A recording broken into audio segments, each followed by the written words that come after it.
That's your thing right there.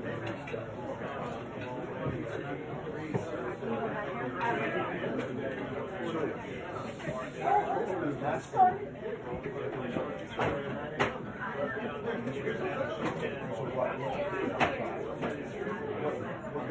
Well, I think actually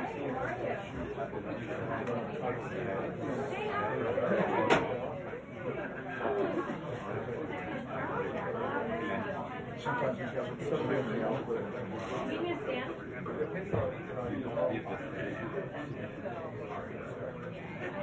You want me on the ladder?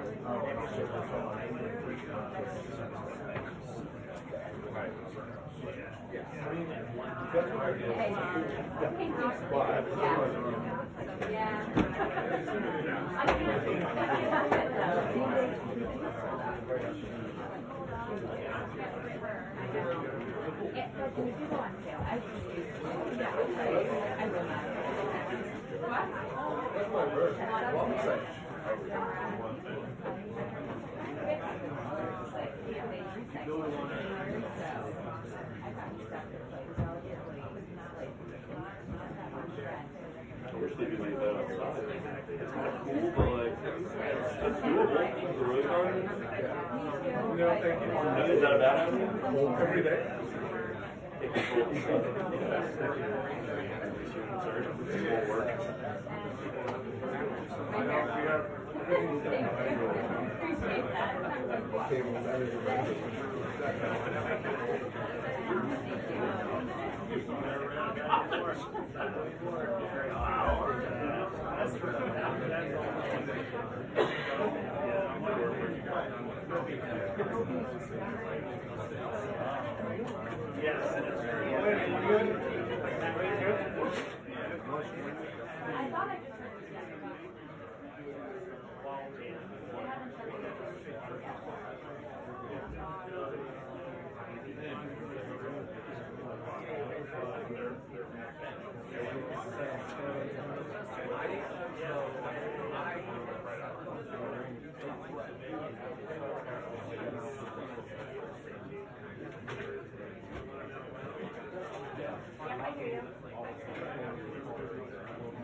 Yes, I can.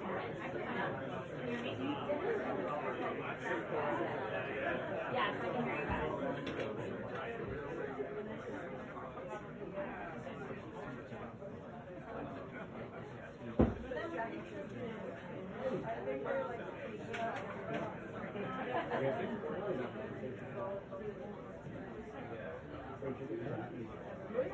Sounded good about 5 minutes. Yeah, I just tested. I'm sitting right there. As soon as she gets on stage, you get to go.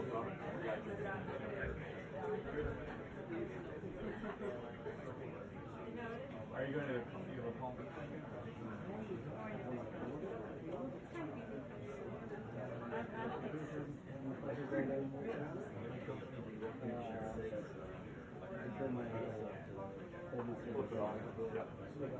Yes, yeah.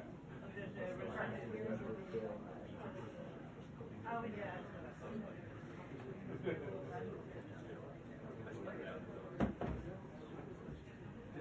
How are you?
I have been refreshing through social. Oh, it is really hard. Since that new deadline came, and then ended up going on 48 times there, we were emphasize that the U.S. has responded by putting into effect an additional 50% tariff on Chinese imports, bringing the total to 104%, and that those tariffs will be collected beginning tomorrow. Now, the market did begin to rally on that positive news that some major trading partners, South Korea and Japan, were coming to the table offering a deal with the president, but we also have been hearing some cautioning from the Treasury Secretary that these negotiations are going to be happening individually with countries. The president's involved himself, and they could be ongoing through April, May, and even potentially into June. You also have the NEC director, Kevin Hassett, saying it's going to take a lot for the president to put his name on the dotted line. He wants to make sure that the deal even rights other than having for America. So we're watching the market respond here, and also watching the reaction on Capitol Hill, which had covered the panic as the president granted them yesterday. Republican members pressing the administration on what timeline they can expect these things to get done. You had Tom Tillis even asking to broke he could choke, even though they're having them working out. We also have other news on other fronts, including Iran, and that's set to begin this weekend. Israel saying that they would accept an agreement that included exploding Iran's nuclear facilities, and maybe sanctions there as well. And then also budget framework. We have some would the president perhaps think about holding White House concerns about that. But once again, today, that does not seem to be the plan. And look, when I have these conversations with White House officials, Trump administration officials, about some of the behind the scenes on this, they say they really want these different world leaders to bring good plans to the table. Only then will the president make deals. And so I think we have to see really what those could yield, but many of them saying it won't happen immediately necessarily because he's going to be working them out in these different conversations with different leaders. Boris, Brianna?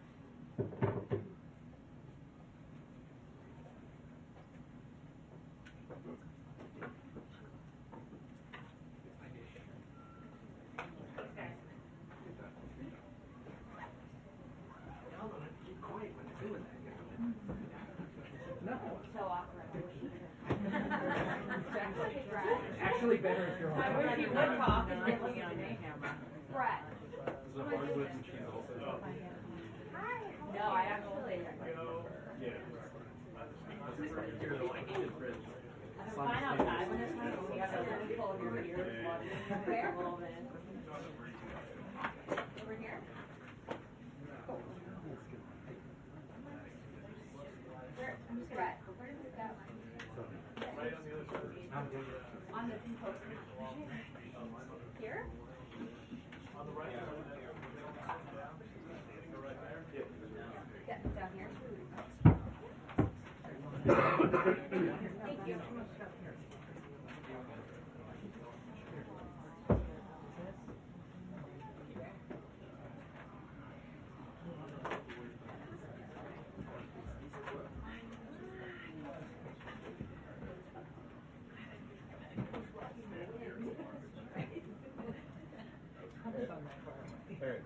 10987654321235.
Until the briefing. 2 minutes until the briefing.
You guys ready?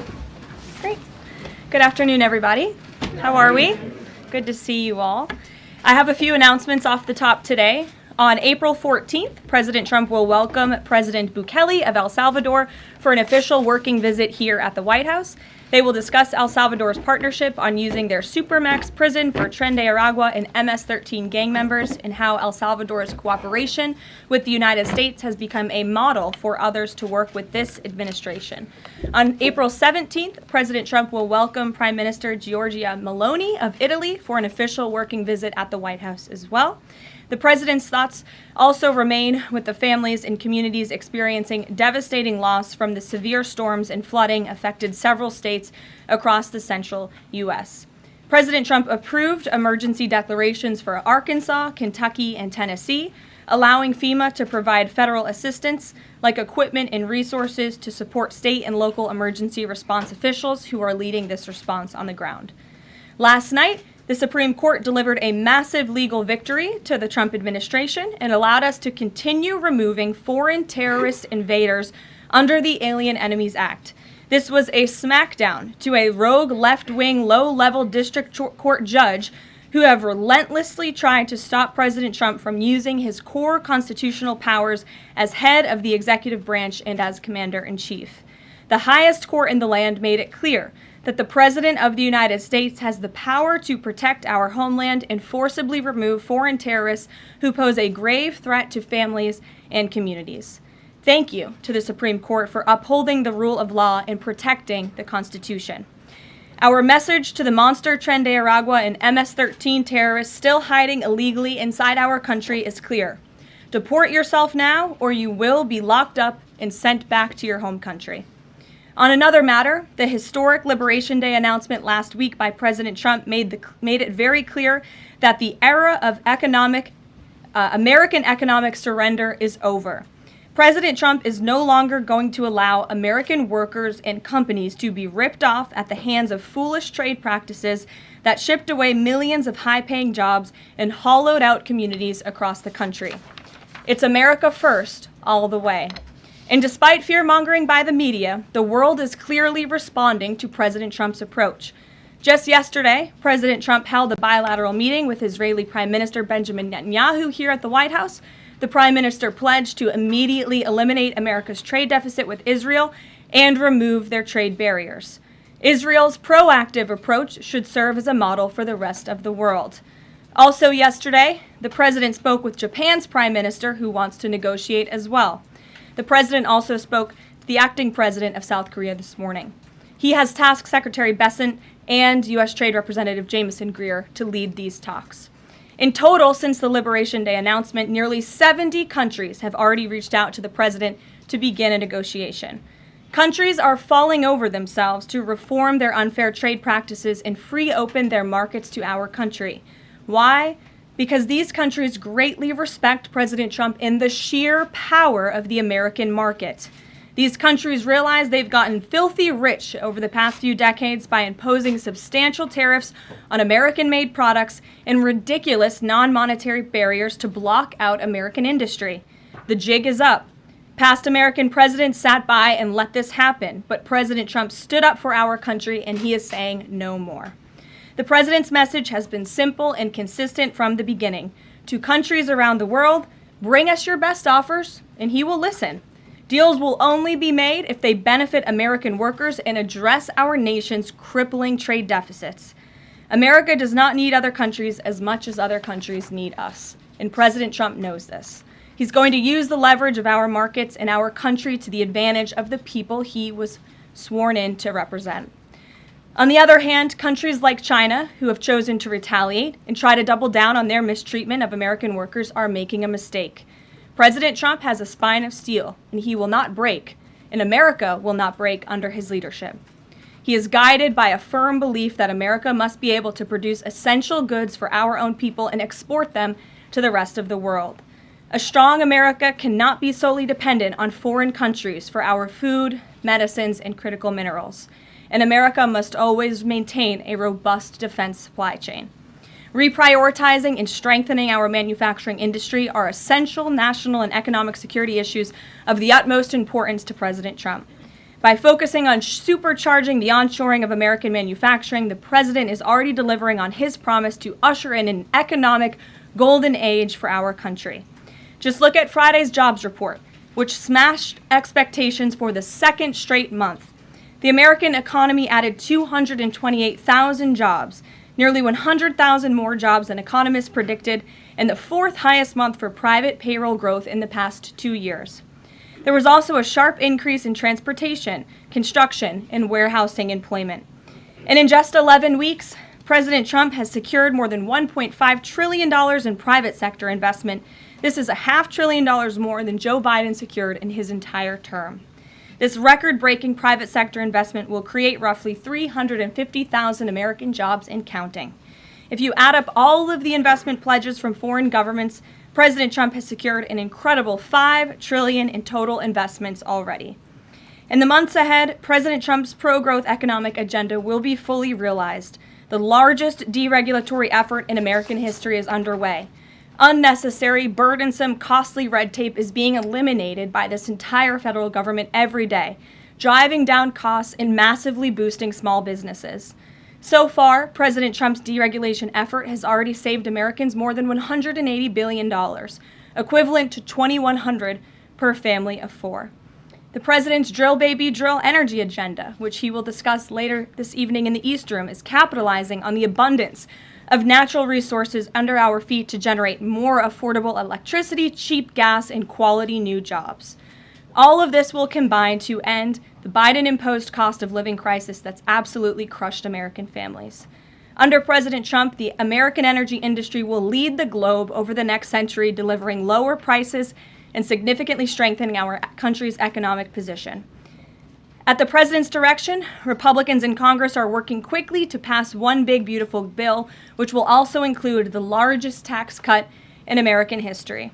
As President Trump has said, the House must pass this budget resolution quickly. Here in our new media seat today, we have Jasmine Wright, the White House reporter for Notice. Notice is a nonprofit and nonpartisan news site which launched in early 2024. They've gained millions of readers across the country since. Newsroom's goal is both to inform readers and train the next generation of politics and policy journalists.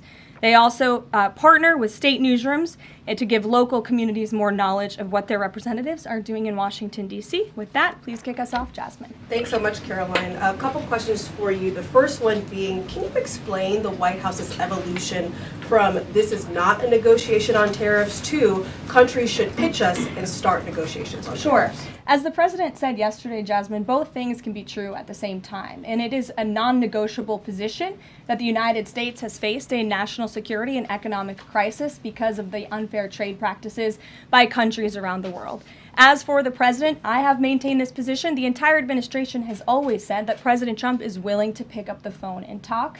And the president met with his trade team this morning, and he directed them to have tailor-made trade deals with each and every country that calls up this administration to strike a deal. And listen, and each and every one of these trade deals should be tailored and unique based on that country's markets, based on that country's exports, the imports here in the United States of America. What makes the most sense for the American worker and for our industry? The president is focused on putting America first. So was the evolution not factored in or determined by kind of the tumult in the stock market? Was that not a part of the consideration to start making these negotiations and deals? Again, I would reject that there was an evolution. On day one, we had said that the president will always pick up the phone for other nations and other companies that call this administration. The president always has a listening ear, and it's a non-negotiable fact that America has faced a national security and economic crisis for many decades, and President Trump is just the first to address this. And then my last question, how will negotiations change how much revenue the White House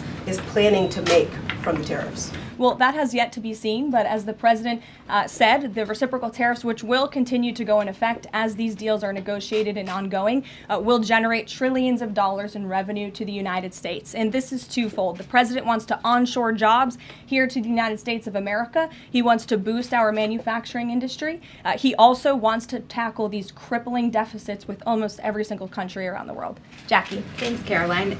The Treasury Secretary, Scott Bessent, warned that some of these negotiations might take up to months, that we could be doing this through April, May, and into June. And then you had Kevin Hassett say it's going to take a lot for the president to put his signature on the line because he wants to make sure there's a good deal for America.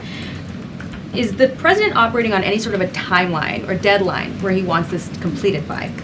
Well, we always move at Trump speed here at the White House, which is incredibly fast. I know you all know that from covering this White House day to day. The president likes to get things done, but he's very much focused on ensuring that these deals are good for the American worker, they are good for American manufacturing, and again, that they tackle these crippling deficits with these countries. All options are on the table for each country, but again, these are going to be tailor-made deals. They are not going to be off-the-rack deals, as the president has called it, and he has directed his entire trade team to be part of this effort. So that includes Secretary Bessent and our National Economic Director, Kevin Hassett. It also includes Secretary Lutnick, Peter Navarro, the entire trade team, Jamison Greer, who was on the Hill today.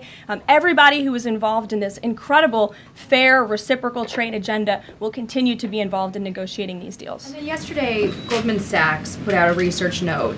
It put the odds of a recession at 45% within the next 12 months, up from 35%.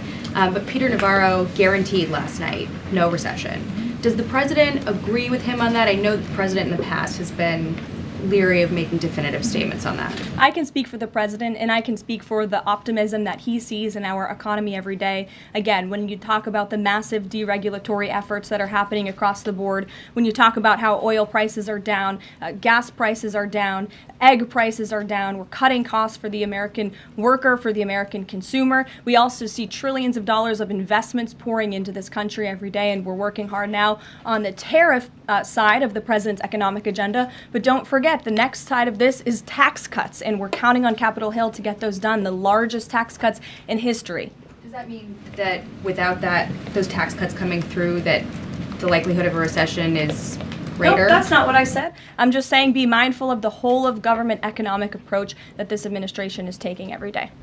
Sure. Go ahead. Thank you, Caroline. You just said that one of the reasons these tariffs are going into effect is that some countries have been ripping off the United States, but some of the tariffs target countries like Madagascar, Bangladesh, with very high levels of poverty. So can you explain how the president wants to correct the deficit with those countries? Is there a plan, for example, to onshore the textile industry that these countries are known because, and, you know, just like, can you be specific about those like low income? Sure. Well, first of all, the reciprocal tariff rates that were implemented by country were focused on the monetary tariff that those countries have imposed on the United States, but also the non-monetary tariff barriers and the regulations, if you will, that have been put into effect over the years, making it harder for America to export to these countries. These were very carefully crafted numbers. There was also a 10% baseline tariff across the board, as well, as you know. Moving forward, the president will talk to any country that picks up the phone to call, and I can tell you the phones have been ringing off the hook, wanting to talk to this administration, this president, and his trade team to try to strike a deal. And it's because the world knows that they need the United States of America. They need our markets. They need our consumer. The president has a lot of leverage on his side because he has the best economy and the best country in the world that he leads, and he knows that. And it's about dang time we finally have a president who uses that economic leverage to benefit American workers. And that's what the president is trying to do. Maggie. Caroline, thanks. Does the president endorse something that Howard Leavitt said on television this weekend, which was that the army of millions and millions of human beings screwing in little screws to make iPhones, that kind of thing is going to be moving to the U.S.? Is that how the president envisions manufacturing shifting? And if so, how long would that take, roughly? The president wants to increase manufacturing jobs here in the United States of America, but he's also looking at advanced technologies. He's also looking at AI and emerging fields that are growing around the world that the United States needs to be a leader in as well. So there's an array of diverse jobs, more traditional manufacturing jobs, as you discussed, but also jobs in advanced technologies. The president is looking at all of those. He wants them to come back home. But iPhones specifically, is that something that he thinks is the kind of technology that can move to the U.S.? Absolutely. He believes we have the labor, we have the workforce, we have the resources to do it. And as you know, Apple has invested $500 billion here in the United States. So if Apple didn't think the United States could do it, they probably wouldn't have put up that big chunk of change. Elena. Hi, Caroline. It's clear the president has gotten the world's attention with these tariffs. Is he considering at all potentially holding off on imposing some of them before the deadline, or maybe later, reversing them because he's having these negotiations and having these good talks with other leaders? The president was asked and answered this yesterday. He said he's not considering an extension or a delay. I spoke to him before this briefing. That was not his mindset. He expects that these tariffs are going to go into effect. And you said something very important, Elena, in your question. You said the president has captivated the attention of the world. Absolutely, he has. And it's about time we have a president in the Oval Office who is putting the world on notice and is putting the American people first, and again, is using the leverage of the United States to negotiate good trade deals. Just a quick follow-up. Sure. There's been some public sparring between Elon Musk and the president's trade advisor, Peter Navarro, on some of these tariffs. Musk actually referred to Navarro today as being, quote, dumber than a sack of bricks. Are you at all, or is the administration, the president, all concerned that this is maybe impacting the public's understanding of these tariffs? It might be messing with the message on it? No, look, these are obviously two individuals who have very different views on trade and on tariffs. Boys will be boys, and we will let their public sparring continue. And you guys should all be very grateful that we have the most transparent administration in history. And I think it also speaks to the president's willingness to hear from all sides, that he has people at the highest levels officials of this government in this White House who have very diverse opinions on very diverse issues, but the president takes all opinions in mind, and then he makes the best decision based on the best interests of the American public. Deanna. Thanks, Caroline. On Truth Social today, Trump was talking about one-stop shopping talks with foreign leaders, bringing leaders to the U.S., to Washington, and talking to them about tariffs, but also other topics. So is that part of his strategy to bring the leaders to Washington and trying to get deals, outside of tariffs on foreign policy issues as well? I think the president, again, is going to have a custom, tailor-made approach to each and every country. And if that means discussions of foreign aid, of our military presence in these countries, how those troops are paid for, come to the table, that could be part of the negotiation in these economic negotiations. But it's the president's economic team who will be leading these. These are tariff and trade negotiations. And yes, they will be one-stop shopping for each and every country. They will be, as the president said again, tailor-made, not off the rack to each and every country based on America's needs. Can you Caroline, confirm? hey, how are you? Thank you so much, Kara from Lindsay TV. So President Trump has designated Tren de Aragua as a foreign terrorist organization and deported its members while also moving to restrict Venezuela's oil exports.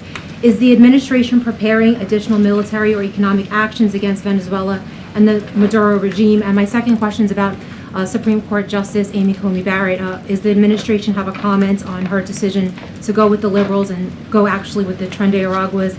This is the same justice that actually sided against January 6th hostages last year. So is the administration have a comment? Are they disappointed in Supreme Court Justice Amy Coney Barrett? To your first question, I don't have any actions to read out in terms of Venezuela. The president has imposed secondary tariffs on the Maduro regime and on Venezuela in the form of oil, which is obviously going to have a crippling effect on the Maduro regime, and that's the intended effect of this administration. As for the justice you mentioned, as for the Supreme Court, we've made our feelings very clear. We believe this was a massive victory. Certainly, we wish this was a 9-0 decision because we firmly believe that the president was well within his constitutional authority, and the Supreme Court made that very clear last night, and they put Judge Boasberg in his place. We called on the Supreme Court to rein in these judges who are acting as judicial activists, not real arbiters of the truth and the law, and that's exactly what we saw the Supreme Court do yesterday. Christian. Thanks, Caroline. Now that the president's reciprocal tariffs are here, going into effect tomorrow, what's the status of the ERS? When will they actually start collecting revenue? And will that be nested under CBP or somewhere else entirely? It's something Secretary Lutnick has taken up, so I defer you to the Department of Commerce, but it's something that he and the president believe quite strongly in, and it's a promise that they intend to keep to the American people. Real quickly, can you explain why the president opted to send Secretary Hegseth to the dignified transfer last week instead of attending himself? Sure. The Secretary Hegseth was there to represent the administration. The president has expressed his condolences to these families, as have I from this podium. Shelby. Thank you. The president's trade representative this morning told senators that the president does not intend on carving out exemptions for products and companies when it comes to tariffs. But would the administration consider changing that stance should bankruptcies begin among U.S. companies who are dependent on China trade? I won't get ahead of the president on any exemptions or his decision on that. I will leave that to him. But again, we're looking at this country by country and based on the needs of the American people and the American workforce. And one more, can you walk us through how this specific tariff plan was decided on and which advisor came up with it? The reciprocal tariff plan? Yes. It was a plan that was discussed by the president's entire trade team over the course of many, many meetings, and the president ultimately decided on which way to go. A few proposals were given to the president. There was debate and discussion, and the president made his decision, and as you've seen very publicly, the entire trade team is on board with this plan and the negotiations that will ensue because of it. Sure. Caroline, on Iran, and given what's going to be happening on Saturday, what exactly is the current administration doing to stop Iran's funding of terrorist aggression worldwide that the previous administration wasn't doing? Well, first of all, when it comes to Saturday, I won't get ahead of the president. He has said there will be direct talks with Iran on Saturday. I won't further any details from this podium for obvious reasons, security reasons. It will, provide an update as we always have. However, when it comes to Iran, the president has reimposed crippling sanctions on the Iranian regime, and he's made it very clear to Iran they have a choice to make. You can strike a deal with the president, you can negotiate, or there will be hell to pay. And as the president said yesterday, if they don't choose to move forward with diplomacy and a deal, which is the direction we do see them headed in, there will be grave consequences to pay. The back row. Thank Go you, ahead. Caroline. On the president's threat yesterday on social media to increase tariffs against China by an additional 50% in response to their retaliation, has he signed anything in terms of an executive order, any documentation around that? Will that additional 50% go into effect tomorrow? They will be going into effect at 12:01 a.m. tonight, so effectively tomorrow, yes. Work on that today? Of course, as always. To the gentleman in front of you, because that's who I originally called on. Go ahead. Over the weekend, President Trump said that he would be willing to have U.S. citizens deported to El Salvador with the cooperation of President Bukele. How would that work legally, and how many people would potentially be available for that operation? So the president has discussed this idea quite a few times publicly. He's also discussed it privately. You're referring to the president's idea for American citizens to potentially be deported. These would be heinous, violent criminals who have broken our nation's laws repeatedly, and these are violent, repeat offenders in American streets. The president has said, if it's legal, right? If there is a legal pathway to do that, he's not sure. We are not sure if there is. It's an idea that he has simply floated and has discussed very publicly as in the effort of transparency. Reagan. Thank you, Caroline. There's been more reporting coming out now about President Biden's decline while in the White House. Is the White House considering releasing the audio of Biden's interview with Special Counsel Robert Hur to the public, which the former president had previously blocked? I don't have an update on that, but I can certainly check. I think the American people would be quite interested to hear that tape, but I'll double check on the release of it. Thank you. Michael. Thank you, Caroline. On Saturday, during meetings with Iran, President Trump says high-level officials will be meeting directly with Iranian officials. We're hearing some pushback from Iran now saying those talks will be indirect. Can you clarify? They will be direct talks on Saturday, and I won't get ahead of the president on any further details. Jennifer. Yeah, two things. On the Israel tariffs, can you give us an update on the discussion on relaxing those tariffs? And then I had another question about the Doge team after that. That discussion is ongoing. I don't have any definitive details to iron out for you here. And then the president on Thursday told us that there was an incredible discovery that the Doge team had made. He called it horrible and incredible. Can you reveal that yet? Give us details on what it was about? There has been a discovery. I hate to leave you hanging on a cliff, but I don't want to get ahead of the president on that. But I can confirm there has been a discovery. It's just not quite yet ready for release. Sure. Go ahead. Caroline, thank you. I was calling on the young lady behind you, but I'll come to you after, Ed. All right. Not discriminating here. The president is meeting today with House Republicans. Can you say who is in that meeting and his message to Republicans that are skeptical of the Senate-passed budget framework? Sure. The president will be meeting with Republican lawmakers today here at the White House to talk to them about the framework that the Senate passed. The president was very quick to put out a statement about his support for the reconciliation package that the Senate passed, and he is counting on House Republicans to pass it. The Republicans received an overwhelming mandate from the American public to govern. We have an extraordinary opportunity. There are key promises that the president made to the American people in this bill: tax cuts, securing the border, deregulation, unleashing the might of American energy. These are good things for the American people. The president wants to see this get done, and that's why he's engaging with lawmakers today. And just a quick follow-up on tariffs. Kevin Hassett said today that the administration is prioritizing talks with Japan and South Korea, other trading partners. Are there other countries on that list that you guys can name publicly that you're having serious discussions with? Sure. As you have heard from various administration officials, myself included, there have been nearly 70 countries that have reached out to the administration last time I checked, but again, I hear the phones are ringing off the hook. There are foreign leaders who want to fly to Washington tonight and get on a plane to negotiate with this country, which shows you the leverage that the president is using. It shows you the rest of the world needs the United States of America to do business with. Israel, obviously, yesterday you heard a public statement from Prime Minister Netanyahu. The president has detailed his calls with the leaders of Japan and South Korea. We are going to prioritize our allies and our partners around the world first when it comes to these negotiations, and the trade team will be divvying them up again to make tailor-made trade deals around the world. Ed, go ahead. As promised. Yes, thank you. You mentioned the 70 countries or so. I'm curious, though, under what conditions at this point would President Trump talk to President Xi? about tariffs? Look, I just spoke to the president about this, and he believes that China wants to make a deal with the United States. He believes China has to make a deal with the United States. It was a mistake for China to retaliate. The president, when America is punched, he punches back harder. That's why there will be 104% tariffs going into effect on China tonight at midnight. But the president believes that she and China want to make a deal. They just don't know how to get that started. And the president also wanted me to tell all of you that if China reaches out to make a deal, he'll be incredibly gracious, but he's going to do what's best for the American people. So China has to call first?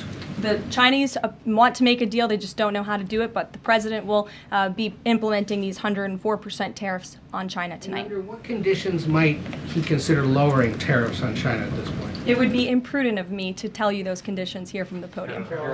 Sure, Gabe. Thanks, Caroline. With regards to the Supreme Court ruling on the Alien Enemies Act, you're right, it was a win for the administration, but the justices also said that deportees are entitled to due process. Does the administration agree with that? That's not quite true, Gabe. They said that they are entitled to a habeas petition, and we are going to continue to comply with the law, and we are wholly confident that every single person that has been deported under the Alien Enemies Act, every person that will continue to be deported under the Alien Enemies Act qualifies for that deportation. NBC News is reporting that the administration is considering drone strikes on drug cartels in Mexico. We're citing several officials. This morning, Mexico's president was asked about that, and she said that we reject any of those actions. Your response? I saw that reporting. I don't want to confirm it from this podium. I don't want to comment on it because I'm not sure, but I would defer you to the National Security Council. So you haven't confirmed the report, but with Mexico's president saying that she rejects any of that, what would your response be?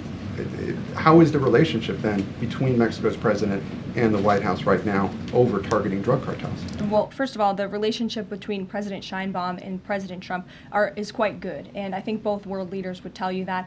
The president has been engaged directly with President Sheinbaum on a number of different topics, particularly when it comes to clamping down on the Mexican drug cartels, on clamping down on illegal immigration, human trafficking, drug trafficking through our southern border. She's taken significant steps towards doing that, but as for that specific report, again, I'm not going to comment. Caroline, two questions on trade. First, as a part of these negotiations, is it possible for countries to lower their tariffs below that 10% bare minimum that's been set? Again, I'll leave that to the president to make those determinations, but I can tell you that 10% universal baseline will go into effect as these negotiations are ongoing. Got it. And then what is your thinking just as far as low labor cost countries? Like if you've got a country like Vietnam that wants to negotiate, but obviously they have some advantages in terms of trade, in terms of the people there are not paid as much as American citizens.